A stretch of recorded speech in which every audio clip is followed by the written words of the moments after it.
යාළුවෝ දෙන්නෙක් හිටියා. ඒ දෙන්නම ගොඩක් තාර්කිකයි. ඒ වගේම එයාලා අතිශයින්ම බුද්ධිමත් කියලා තමයි ඒ දෙන්න හිතන් ඉඳියේ. දවසක් එක යාළුවෙක් කිව්වා සෝබාදහම අපේ මේ ලෝකය නිර්මාණය කරද්දී වෙලා තියෙන වැරදි මොනවද කියලා අපි පරීක්ෂණයක් කරමු. ඉතින් ඕන් ගමන පටන් ගත්තා. යන අතරමඟදී විශාල වනාන්තරයක් හමු වුණා. එක් මිතුරෙක් මහන්සියට ගසක් යට ඉඳගත්තා. ඒක විශාල අඹ ගසක්. ගහේ අඹ ගෙඩි පිරීලා තිබුණා. ඒත් එක්කම ඊට ටිකක් එහායින් කොමඩු වැලක් වැවිලා තිබුණා. සරුවට පිරිපුණ වැඩුණු කොමඩු ගෙඩිත් වැල පුරාම හැදිලා තිබුණා. ඔහු එක්වරම කෑ ගැසුවා. මම ඒ සොයාගත්තා. සෝබාදහමේ පළමු වැරද්ද. අඹ ගස ඉතා විශාලයි, ශක්තිමත්. නමුත් අඹ ගෙඩි පොඩි. කොමඩු වැල සිහින් දුර්වලයි. නමුත් කොමඩු ගෙඩි වැලට දරන්න බැරි තරම් අති විශාලයි. ඔහු තම සටහන් පොත එළියට අරන් මෙහෙම ලියන්න පටන් ගත්තා.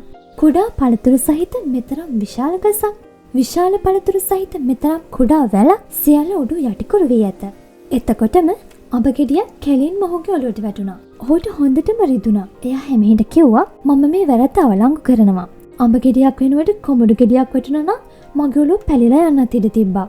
ඉතින් එයාලා තේරුම් ගත්තා අපේ අවබෝධය තමයි සීමිත. සෝබාදහමේ නිර්මාණ පරිපූර්ණයි කියලා.